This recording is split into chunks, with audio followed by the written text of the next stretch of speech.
All right, you're on page 125 of your composition book. This is congruence number 1. Everybody say congruence. Congruence. What does congruence mean? And if you don't know yet, hang on a second. We're going to show you. Right? Do you know what it means? It means the same. But when I say the same in geometry, this is different than in life. In life, you have 2 white cars. You might say they're the same. Right? It's general. In geometry, it's very, very specific. The same means exactly the same in all aspects. You following this? It means not just equal, but multiple aspects of equality. Not just the same length sides, but the same length angles. Are you following? Are you following? Yes. With me?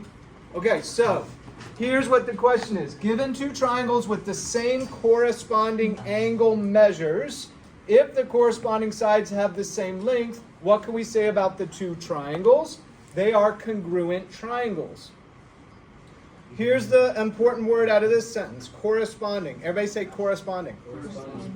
Corresponding are matching locations. So if you're talking about this side, everybody look up here. If you're talking about this side, the corresponding side on this triangle is this one. It's a matching location.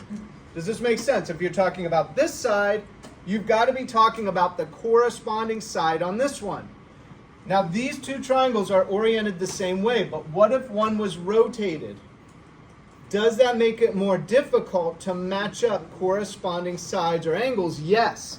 So you might have to rotate triangles so they're in the same orientation, / even flip them on occasion to make sure you can see corresponding sides. That would be sides in the same location, and corresponding angles. That would be angles in the same location on the 2 different shapes. Is this okay so far? Okay, in the School G, it's going to quiz you on this repeatedly, right? It's going to try to help you understand corresponding and congruent. What's congruent mean again? Exactly the same. So this triangle, if it's congruent to this one, or both of them are congruent, they are not just the same, but they're equal in different aspects. So the side lengths, notice the corresponding side, 18 and 18, corresponding side, 9 times the square root of 3, 9 times the square root of 3.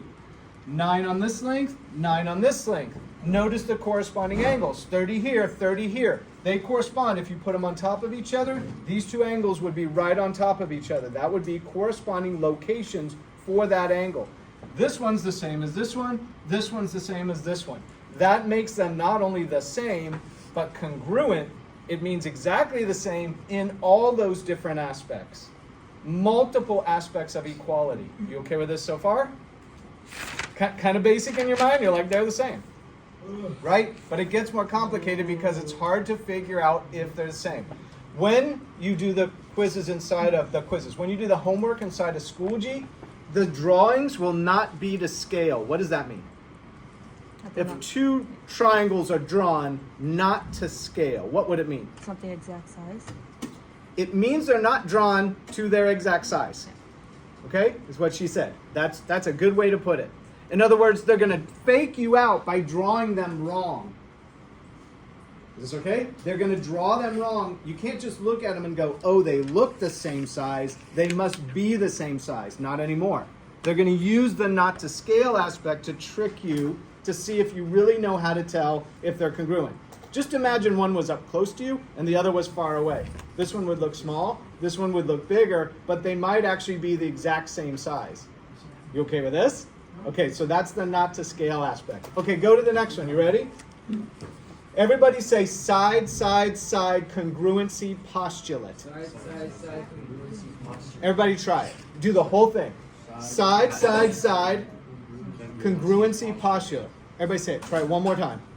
Leo, try it one more time. Side, side, side, congruency postulate. Side, congruency postulate. You okay with this? Side. Yeah, it's a long phrase, but it has specific meaning. When they're talking about side, side, side, how many sides you got? 3. 3. And you're congruent, so you're saying that this makes these 2 triangles the same. And it's a postulate. Do you remember postulate versus theorem? What's a postulate versus theorem? Okay, so this goes back to a prior lesson. Shelby, a postulate is a definition. A theorem is something that is proven using postulates. And it goes back to when we did proofs, okay, prior, about 2 months ago, maybe a month ago. All right? I want you to think about that for a second. That's in the school G's, so it'll practice you on that. Here's the setup. Given two triangles with the same corresponding angles. If the corresponding side lengths of the first triangle equal the second, the triangles are congruent.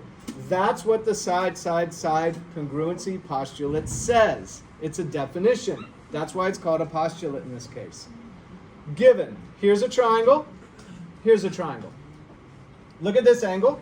Everybody look up here. Look up here. See the two angles, A and D. They have one tick mark. That means they're the same measure. See the two angles B and E? 2 tick marks. That means they're the same measure. 3 tick marks here and here say that these two are the same measure. So already, angle, angle, angle, angle, angle, angle, these match. The corresponding are equal. Now look at the side lengths. 10 for 10, 5 for 5, 6 for 6. You following? Are these congruent? Yes. Yes? Now gets the harder part. Why? By the side congruency postulate, it proves that triangle ABC, and see the symbol? Everybody look at this symbol. It's an equals with a squiggly above it. Triangle DEF. This says congruency. This is the symbol for congruent. So how do we know they're congruent? The side of this one corresponding is equal to the side of that one. The side of this one corresponding location is equal to the side of that one. The side length of this one corresponding to that one is equal. Side of the two triangles, all 3 sides corresponding are equal in length.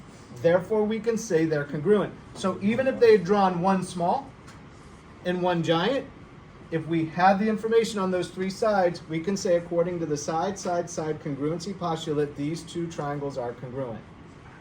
Are you okay with this so far? Kind of easy or make sense to you? You're now going to be testing, are these 2 things congruent or not? And you're going to be using this rule as one of them. Tomorrow or the next day or when I teach you again, I'll teach you another rule, and you'll be able to look at multiple different triangles and see if they're congruent or not using the rule set. Okay, it's kind of like court. You're in court now, and you have laws that you use to understand whether somebody's guilty or not. Is this okay? Okay. Go to one more. Given. Here's one triangle, ABC. Here's another triangle, DEF. Do you see the side length here? 1 tick mark is equal to the side length here, 1 tick mark. The side length there, 2 tick marks, is equal to this one, 3, 3. Because the corresponding locations of 3 sides match up, are these congruent? Yes. Why? Why are these congruent? Sides are Because equal. the corresponding sides are the same. Good. What you said is true. What you said is true. But you're going to sum it up by saying this. Because the side congruency postulate, they're congruent. So here's how it said it here. By the SSS congruency postulate, these are congruent. And I'm going to write it out. Triangle ABC is congruent to triangle DEF. You okay with this? So what you said is true. You're explaining the postulate, but now all you have to say is the rule. You know what circumstantial evidence is? That's like somebody was in the area of the crime, but we don't know if they committed the crime, right? So circumstantial evidence is just a definition. If you're in the court of law, you can say, well, this person didn't do it. Why? Because you're using circumstantial evidence. You just use the name of the rule, circumstantial evidence, and now everybody in the courtroom knows what you're talking about. Does this make sense? Here, you can simply use SSS congruency postulate. It's like saying circumstantial evidence. Everybody knows these are congruent because of that rule. Make sense? You learn the rule. Now everybody's on the same page in terms of its definition. Is this okay with you? Okay, give me some kind of shake. Okay. Okay, so maybe. And the school Gs are designed to work through a bunch of different problems in this sense, and this being the basics of how you get started. So, what does this symbol mean? And equals with a squiggly over it? Congruent. It means congruent. So this is a congruent symbol. To contrast a symbol you haven't had yet, there's also a symbol of just a squiggly. It's going to mean similar, which is proportional, that's two triangles where one is bigger, one is smaller, but they're the same dimensions, right? Or related by a scale factor. That's going to happen later. Just to contrast, this will be another symbol you'll have. And then the idea of not to scale. Okay, so let me read through the last notes on this one to sum it up. Let's see if I can read these. The symbol for congruent is important.